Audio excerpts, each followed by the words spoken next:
ও সোনার চাঁদেরা, সোনার মানিকেরা, নবী আমার আল্লাহ পাকের দিয়া নিয়ামত এত পেয়েছিলেন। প্রথম আল্লাহর দরজা, তারপরে আল্লাহর রাসূলের দরজা। প্রথম আল্লাহর দরজা, তারপরে আমার রাসূল পাকের দরজা। লক্ষ্য করুন, আল্লাহর পরে নবীর দরজা। সেই নবী আমার আল্লাহ পাককে কতটা তিনি ভয় করতেন। ও সোনার চাঁদেরা, সোনার মানিকেরা, আল্লাহ নবী যদি আমার আল্লাহ পাককে এত ভয় করেন, তাহলে আপনার আমার মধ্যে কতটা আল্লাহ তাআলার খৌফে ইলাহি থাকা দরকার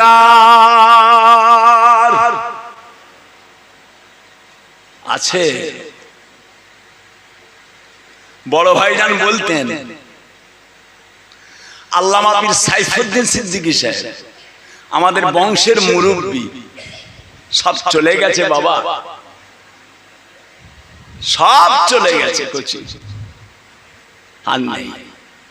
বড় ভাইজান বলতেন, মাথায় টুপি মুখে দাড়ি কত নামাজ পড়ে, মাথায় টুপি মুখে দাড়ি কত নামাজ পড়ে, আল ছাঁটতে গিয়ে দেখি জমি শুধু বাড়ে। মাথায় টুপি মুখে দাড়ি কত নামাজ পড়ে, আল ছাঁটতে গিয়ে দেখি জমি শুধু বাড়ে। ও সোনার চাঁদেরা, সোনার মানিকেরা, আল্লাহ নবী দয়ার নবী আমার বলেন, লা ইয়াদখুলুল জান্নাতা জিসমুন গুযিয়া ফিল হারামে। ও জগতের মানুষেরা, তোমাদের শরীরের মধ্যে এক টুকরো গোশত যদি হারাম পয়সায় তৈরি হয়, আল্লাহ নবী বলেন ওই গোশতটা জান্নাতে প্রবেশ করতে পারে না। হিসাব আছে বাবাজি, খালি হাতের পাঞ্জা দেখছে, দেখেছিস? চুল সব পাকলে কি হবে রে, অন্তরটা কচি বাচ্চার মতো রেখেছি, এক ছুটে চলে যাব মঠ বাড়ি। ওরে বাপ রে, ঢোল কোম্পানির দাদের মল এইরকম করছে মাঝে মাঝে।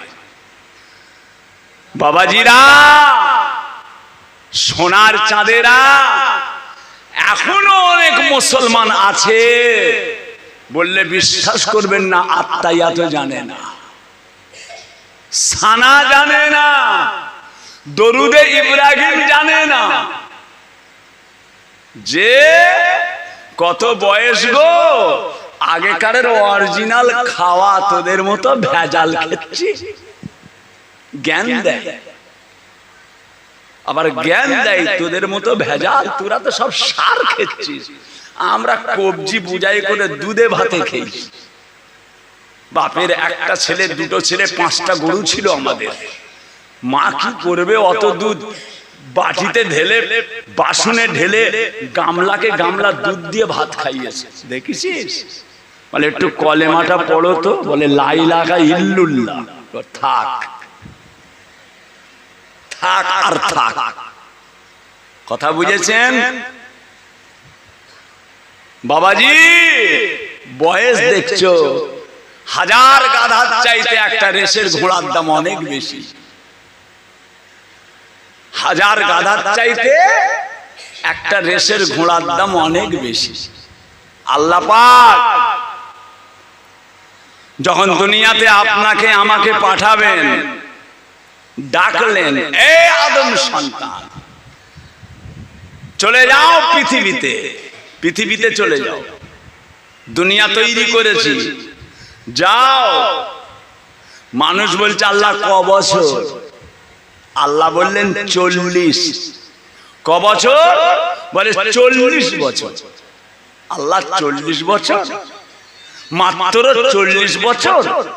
একটু ঘর হবে, বাড়ি হবে, নাতির বিয়ে হবে, পুতার বিয়ে হবে, একটু খাবো, এসি হবে, ফ্রিজ হবে। আল্লাহ, এই 20তে কি হবে? থাক। এবারে আল্লাহ পাক দেখেছেন গাধাকে, গাধা, এই গাধা, পৃথিবী তৈরি করেছি, চলে যাও।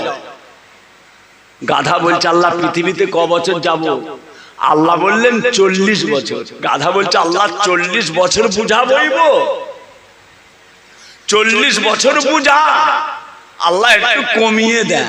আল্লাহ বললেন কত নিবি? গাধা বলছে আল্লাহ আমায় 20 দেন। কত? 20 বছর। গাধা 20 নিয়ে ছুটছে, বাকি গাধার 20 বছর যে পড়ে আছে। মানুষ বলছে আল্লাহ লোভ। আল্লাহ বলছে লে। গাধার 20 নিয়েছে। আল্লাহ পাক এবারে ডেকেছেন পেঁচাকে। পেঁচা দেখেন না, পেঁচা, এই পেঁচা, আমি আল্লাহ পৃথিবী তৈরি করেছি, পেঁচাও সেখানে থাকবে, চলে যাও পৃথিবীতে। পেঁচা বলছে আল্লাহ ক বছর পৃথিবীতে থাকতে হবে? আল্লাহ বললেন 40। পেঁচা বলছে আল্লাহ আমি এমনিতেই তো দিনের বেলা বাইরে বেরোই না, সবসময় গর্তের মধ্যেই ঢুকে থাকি, আর 40 বছর এতক্ষণ ঢুকে থাকতে হবে? আল্লাহ আপনি কমিয়ে দেন, কত নিবি? আল্লাহ বলছেন কত নিবি? ও বলছে আল্লাহ আমায় 20 দাও। 20 বছর। আল্লাহ বললেন যা। 20 বছর বেঁচে আছে পেঁচার। মানুষ বলছে আল্লাহ লোভ, জানলে তুইলে যে। এবারে কুকুরকে ডাকা হয়েছে, এই কুকুর পৃথিবীতে চলে যাও। কুকুর বলছে ক বছর?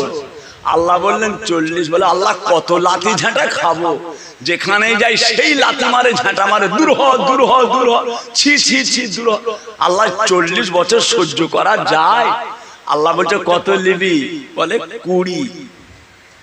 আর 20 বেঁচে আছে। মানুষ বলছে আল্লাহ লোভ, লে। দেখেছেন কত হলো?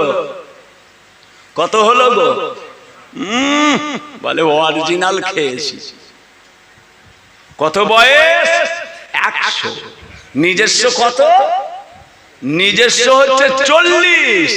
আর এদের 20 করে 3 জনের কাছ থেকে নিয়েছে, গাধার কাছে, কুকুরের কাছে, আর পেঁচার কাছ থেকে 60। যে নিজস্ব বয়স, বল বুদ্ধি ভরসা, 40এই ফর্সা। দেখেছেন না? 40 হয়েছে। বলে কি হয়েছে রে? 40 হয়েছে।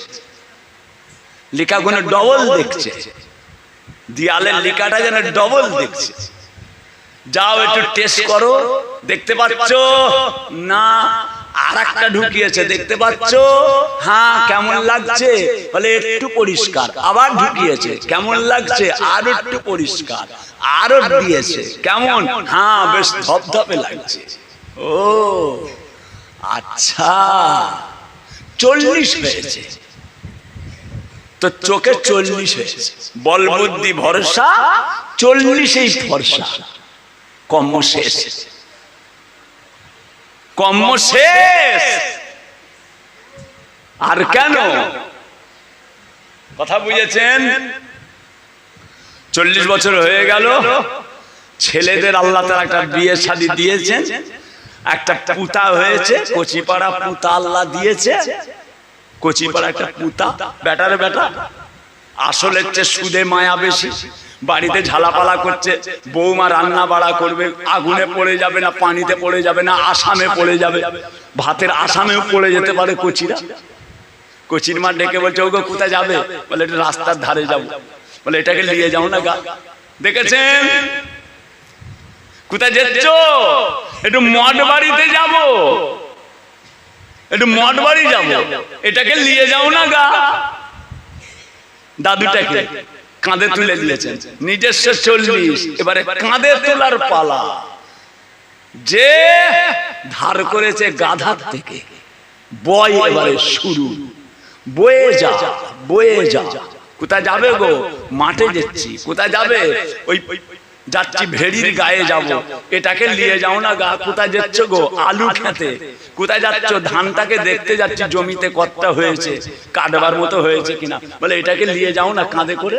দাদু ভাই, দাদু ভাই, দাদু ভাই, দাদু। বইছে গাধার পালা ধার করেছে। নিজস্ব 40 থেকে 60 ধার করেছে গাধার। বয়ে যা তুই যে 60 থেকে 80 ধার করেছে কার কাছ থেকে? কুকুরের কাছ থেকে। কুকুর বাপ খাবে কিস্তি সিস্টেম, বাপ খাবে কিস্তি সিস্টেম। বড় ছেলের কাছে 3 মাস, মেজো ছেলের কাছে 3 মাস, সেজো ছেলের কাছে 3 মাস, ছোট ছেলের কাছে 3 মাস। বলে খাবে কিস্তি সিস্টেম। কথা বুঝেছেন? জানুয়ারি, ফেব্রুয়ারি, মার্চ একজনের কাছে, এপ্রিল, মে, জুন আর একজনের কাছে, জুলাই, আগস্ট, সেপ্টেম্বর আর একজনের কাছে। ভাগ করে করে খাচ্ছে, বুড়োকে খাওয়াচ্ছে ঘুরিয়ে ঘুরিয়ে। কথা বুঝেছেন? কখনো যে একটু গোলমাল হয়ে অন্য ছেলে, কিরে কচি সামনে মাস থেকে তো কেন আমার কেন ওর কাছে হবে, হ্যাঁ সেজের কাছে।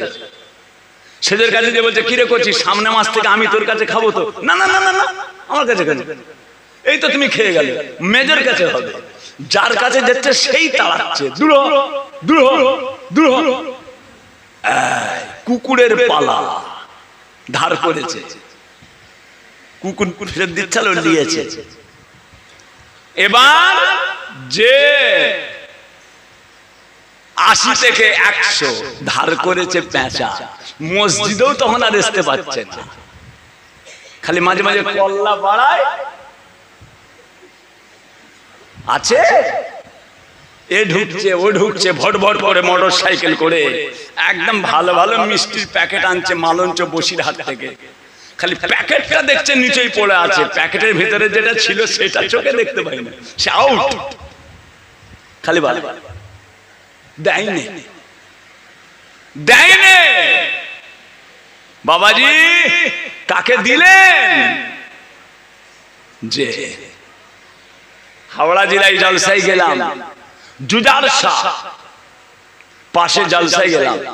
বলে হুজুর চলেন বাড়িতে সব রোশানি। 2 তলার উপরে নিয়ে গেছে।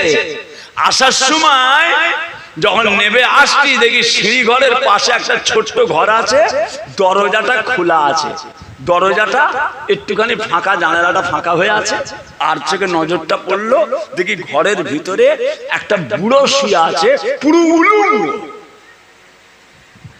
একটা কাপড় নেই গায়ে, পুরো আলকাতরার মতো কালো। আর জানালাটা দিয়ে খালি কাঁচা পায়খানার গন্ধ, খালি মানুষের পায়খানার গন্ধ।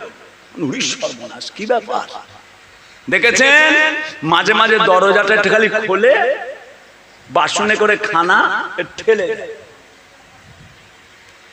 বাঘকে যেমন তারা গোস্ত ছুঁড়ে দেয় খাঁচায়, দরজাটা ফাঁক করে ঠেলে দেয়। এলাও ওখানে ওই অবস্থা। 4-5 দিন পরে ইমাম সাহেব ফোন করেছে, হ্যালো হুজুর। হ্যাঁ কি?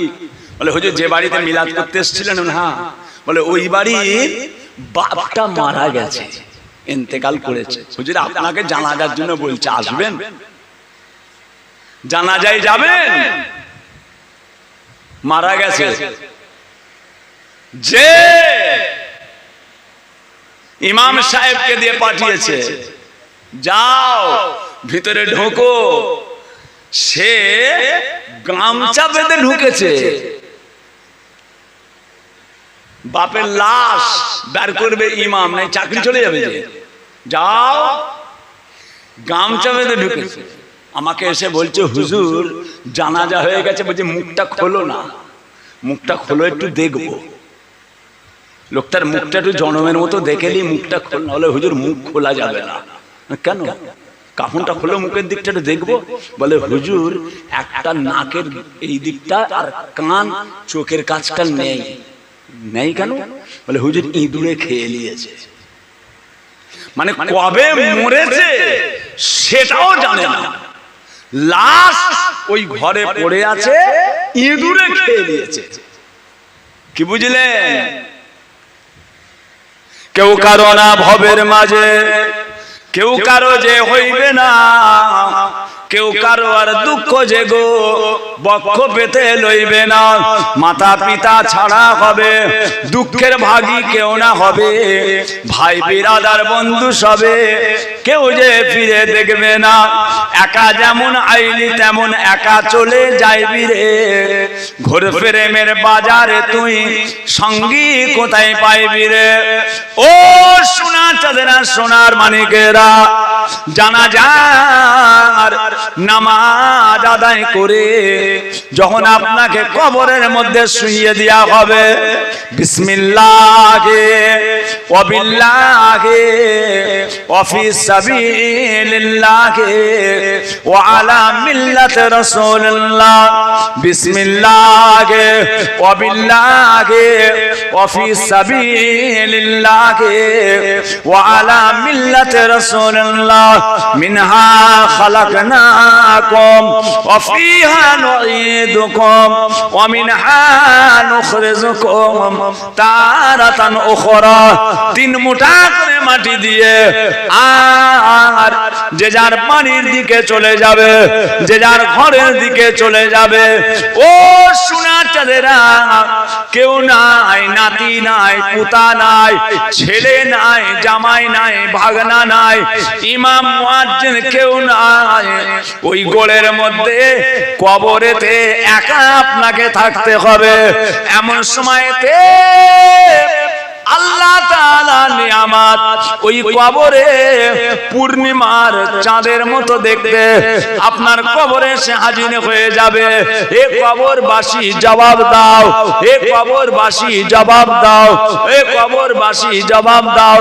রাদিতু বিল্লাহি রাব্বা ওয়া বিইসলামি দীনা ওয়া বিমুহাম্মাদিন সাল্লাল্লাহু আলাইহি ওয়াসাল্লাম নবিয়্যান ওয়া রাসূলা। ও সোনার চাঁদেরা, আপনি জবাব দিতে পারবেন না, ভয় খেয়ে যাবেন। ওই সময় কবরে পূর্ণিমার চাঁদের মতো দেখতে আপনাকে বলতে থাকবে কবরবাসী জবাব দাও। আপনি তাদের সাহসে আপনি জবাব দিয়ে দেবেন। আল্লাহ পাকের ফেরেশতা চলে যাবে।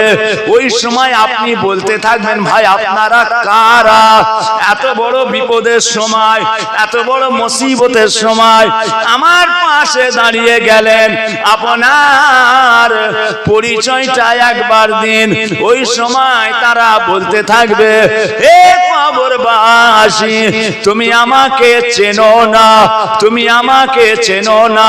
শুনে রেখে দাও, চাষের নামাজ, আওয়াবিনের নামাজ, ইশরাকের নামাজ, সালাতুত তাসবিহ নামাজ, কাবলাল জুমা, বাদাল জুমা আর আখিরি জোহরের নামাজ, দুনিয়া জমিনে যত ইবাদত বান্দেগি করেছিলে, তোমার ইবাদত দিয়ে আল্লাহ তাআলা আমাকে বানিয়েছেন।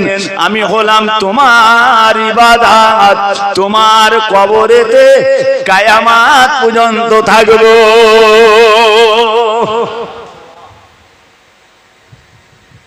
জি হ্যাঁ, আমাদের দেশে কবে সেই ছেলে হবে, কথাই না বড় হয়ে কাজে বড় হবে। হ্যাঁ, সব খালি 2 রাকাত নামাজ পড়ে পালাবার ধান্দা। আজকে শুক্রবার গেল, খালি আসসালামু আলাইকুম ওয়া রাহমাতুল্লাহ, আসসালামু আলাইকুম ওয়া রাহমাতুল্লাহ। এখন আবার মুনাজাতটাও কেউ কেউ করতে চায়। ওরে বাপ রে, বহুত জাননেওয়ালা, ঢোল কোম্পানি দাদের মলম, বিরাট জাননেওয়ালা। মোবাইলকে পিঠ ধরেছে, পিঠ ধরেছে মোবাইলকে। গ্রামের মৌলানা সাহেব, আলেম হাফেজ মৌলানা, এদেরকে ভাল লাগছে না, মোবাইল ভাল লাগছে। মোবাইল পীর, মোবাইল পীরের অনুসরণ করছে। মোবাইল পীর, ঘড়ি পীর, কলা পীর আর কত রকমের পীর বেরিয়েছে। এখন মোবাইল পীর, মোবাইল পীর 2 রাকাত নামাজ পড়ে পালাচ্ছে। কে পড়বে? আর নেই, আর নেই। একটু আগে আগে জুম্মার দিনে যায়, 2 রাকাত তাহিয়াতুল উযু পড়ি, 2 রাকাত দুখুলুল মসজিদ পড়ি, 4 রাকাত কাবলাল জুমা পড়ি, তারপরে 2 রাকাত জুম্মার নামাজ পড়ি, তারপরে 4 রাকাত বাদাল জুমা, তারপরে 4 রাকাত আখিরি জোহর, তারপরে 2 রাকাত ওয়াক্তে সুন্নাত, তারপরে 2 রাকাত নফল। এবারে বাড়ি যাও না, যাও না, ঘরে যে করবে কি, খালি তো হড়কাবে, আর তো কিছু কাজ নেই। তবু এখানে বসে থাকলে তো 10 বার আল্লাহকে ডাকা হচ্ছে, 20 বার আল্লাহকে তো ডাকা হচ্ছে। একবার আল্লাহ বলা, এক দম্বা খুদা বো ওয়াক্ত তখত সুলাইমানি, হযরতে নবী সুলাইমান আলাইহিস সালামকে আল্লাহ যে বাদশাহী দিয়েছেন, যে বাদশাহী দিয়েছেন, ওই বাদশাহীর মূল্য যত, ওই বাদশাহীর মূল্য যত, একবার আল্লাহ বললে তার চাইতে বেশি নিয়ামত আমার আল্লাহ আপনাকে আমাকে দান করে। আরো জোরে বলেন, ঘরে যে কি করবেন, কোচির মায়ের সঙ্গে ঝগড়া করা ছাড়া তো কোনো লাইন নেই। ডালে লবণ হয় না কেন, আলু সেদ্ধ হলো নি কেন, এই তো ব্যাপার। তাড়াতাড়ি ঘরে যে কি করবে বাবা, একটু থাকো না, একটু নামাজ পড়ে 5 মিনিট বসো না, নামাজ পড়ে 10 মিনিট বসো না, মাগরিবের নামাজ পড়ে 2 রাকাত করে 6 রাকাত সালাতুল আওয়াবিনের নামাজ পড়ো না। দুনিয়ার জমিনে যত বড় বড় ওলি আউলিয়া গওস কুতুব আবদালরা করেছে, মাগরিবের নামাজ পড়ে 2 রাকাত সুন্নাত, 2 রাকাত নফল, তারপরে 2 রাকাত করে 6 রাকাত সালাতুল আওয়াবিন। সালাতুল আওয়াবিনের নামাজ আদায় করলে বান্দার জীবনে, বান্দার জীবনে যত নামাজ কাজা থাকে, বান্দার জীবনে যত নামাজ কাজা থাকে, সালাতুল আওয়াবিন 6 রাকাত নামাজ পড়লে আগের জীবনের সমস্ত নামাজগুলোকে যত কাজা করেছেন, আওয়াবিনের নামাজের ওসিলায় আগের নামাজগুলোকে আমার আল্লাহ মাফ করে দেয়। আরো জোরে বলেন। জি হ্যাঁ, কথা বুঝেছেন না প্যারে হাজির ভাই আমার, দোস্ত আমার, ও সোনার চাঁদেরা, সোনার মানিকেরা, ও আমার মঠবাড়ি এলাকার মানুষেরা,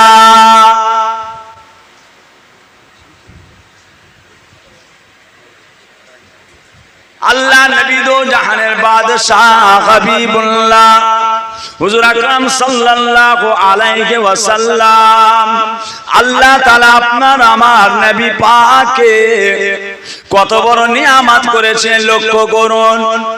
ও সোনার মানিকেরা, মদিনা শরীফে আমার নবী পাক যেখানে আরাম যাচ্ছেন, আমার নবী পাকের রওজা মুবারকের বাম দিকে একটা জায়গা রয়েছে, যে জায়গাটার নাম হলো আসহাবে সুফা। মসজিদে উঠে যান, কোচি জায়গা নেই, মসজিদে উঠে যান, যে আসহাবে সুফা আল্লাহ দেখালেন, দেখে এলাম যে এই যে তক্তপোষটা দেখেছেন না, এই যে তক্তপোষটা দেখেছেন, এই এতটা উঁচু একটা জায়গা, হুজুর পাক লোহার গ্রিল দিয়ে ঘেরা, যে লোহার গ্রিল দিয়ে ঘেরা আছে জায়গাটা, ছোট গেট আছে, ভিতরে ঢুকতে হয়। তার পাশেই রয়েছে যে বাবে জিবরিল, যে গেট দিয়ে হযরতে জিবরাইল আলাইহিস সালাম আল্লাহর রাসূলের কাছে আল্লাহ তাআলার তরফ থেকে সংবাদ আনতেন। জোরে বলুন সুবহানাল্লাহ, আরো জোরে বলেন সুবহানাল্লাহ। আল্লাহ পাকের তরফ থেকে খবর আনতেন জিবরাইল আলাইহিস সালাম, যে গেট দিয়ে ঢুকতেন, বাবে জিবরিল, মদিনা শরীফ, আসহাবে সুফা, বাপ মরা, মা মরা, গরিব, অসহায়, এতিম সাহাবা হুজুরা মদিনা শরীফে এসে ওই জায়গাতে থাকতেন, ওই জায়গাটাই থাকতেন। তারা অসহায়, খাওয়া নাই, দাওয়া নাই, তাদের কিছুই নাই, খুব গরিব মানুষ। রাসূল পাক ওই জায়গায় মসজিদে নববী শরীফে নামাজ আদায় করে হুজরা মুবারকের মধ্যে চলে যেতেন, ঘরের মধ্যে চলে যেতেন। সাহাবা হুজুররা ওই আসহাবে সুফফা ওই জায়গাটায় তারা সব ঘুমাতেন, তারা সব আরাম নিতেন, ওখানে তারা থাকতেন। ভাইজামা দোস্ত আমার, ও সোনার চাঁদেরা, সোনার মানিকেরা, নবী নবী নাম শুনেছেন, নবী কোনদিন চোখে দেখলেন না। নবী নবী নাম শুনেছেন, নবীকে জীবনে কোনদিন দেখলেন না। ও সোনার চাঁদেরা, নবী পাককে একবার যার দিদার হয়ে যায়, ওই শরীরে আল্লাহ তাআলা আর 7টা জাহান্নামকে হারাম করে দিয়ে 8টা জান্নাতকে ওই শরীরে আল্লাহ হালাল করে দেন। জি হ্যাঁ, আল্লাহ জীবনে জিন্দেগিতে একবার যেন নবীর দিদার করেন, বলুন আমিন। আরো জোরে বলেন। বাবাজিরা, রাহমাতাল লিল আলামিনকে একবার দেখা আল্লাহ কি নিয়ামত করেছে, যে সমস্ত সাহাবা হুজুররা আসহাবে সুফফা ঘুমিয়ে পড়েছেন, দয়ার নবী হুজরা মুবারকে চলে গেছেন, দরওয়াজা বন্ধ, সব ঘুমিয়ে যাও, আবার ফজর বেলা উঠা হবে, তাহাজ্জুদের ওয়াক্তে উঠা হবে, সব শুয়ে পড়ো। সব ঘুমিয়ে পড়েছেন, নিস্তব্ধ, গভীর রাত, গভীর রাত। হুজুর আকরাম সাল্লাল্লাহু আলাইহি ওয়াসাল্লাম আস্তে করে উঠে, আস্তে করে উঠে দরওয়াজা খুলে বাইরে মসজিদে নববী শরীফের ভিতরে এসে আর দয়ার নবীর মেম্বার মুবারক, যে মেম্বারে আল্লাহর রাসূল নামাজ পড়াতেন, ওই মেম্বারটার গায়ে হুজুর পাক দাঁড়িয়ে দাঁড়িয়ে একা একা নামাজ আদায় করছেন। জোরে বলুন সুবহানাল্লাহ। কেউ নেই, কেউ নেই, কেউ নেই, সব ঘুমিয়ে পড়েছে। বিভিন্ন জায়গায় সাহাবা হুজুরা যে যার মতো ঘুমাচ্ছেন, হুজুর পাক একা আস্তে করে এসে, আল্লাহু আকবার, এটা নবী পাকের একা একা খাস নামাজ। কেউ নেই, হুজুর একা নামাজ পড়ছেন, আল্লাহ পাকের নামাজ। আহা, দয়ার নবী, আল্লাহ পাক নবীকে কি নিয়ামত করেছেন। গ্রামে মানুষ অনেক আল্লাহ করে হাজি আছে, তারা জানে। গতবারে হাজি সম্বর্ধনা করা হয়েছিল না কোচি, হাজিদেরকে না, কাদেরকে? কমিটিদেরকে। কমিটিদেরকে কি দেওয়া হলো না, সব কিতাব টিবা হামতান সব দেওয়া হলো। হ্যাঁ, আল্লাহর মেহেরবানি। আল্লাহ পাক আমাদের গ্রাম থেকে, মজলিস থেকে আল্লাহ আল্লাহর কাবা শরীফের মেহমান আল্লাহ কবুল করেন, বলুন আমিন। যাবেন, একবার যাবেন বাবা, যাবেন, যে একবার যাবেন, চেষ্টা রাখেন হুজুর পাকের দরবারে এবার যাওয়ার। কেন? আল্লাহ নবী বলছেন, মান জাআ কবরি ওয়াজাবাত লাহু শাফাআতি, যে আমার রওজা মোবারকে এসে গেল কিয়ামতের ময়দানে, তার জন্য শাফাআত করাটা আমি রাসূলুল্লাহর জন্য ওয়াজিব হয়ে যায়। জোরে বলুন সুবহানাল্লাহ। যে কথা বুঝেছেন? প্যারে হাজিরিন, হুজুর পাক দাঁড়িয়ে দাঁড়িয়ে একা নামাজ পড়ছেন, কেউ নেই।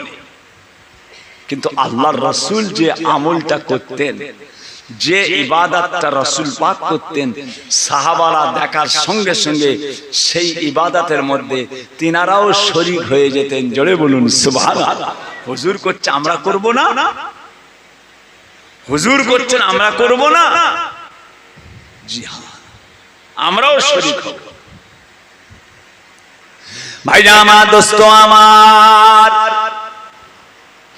ও সোনার চাঁদেরা, সোনার মানিকেরা, আমার নবী পাক নামাজে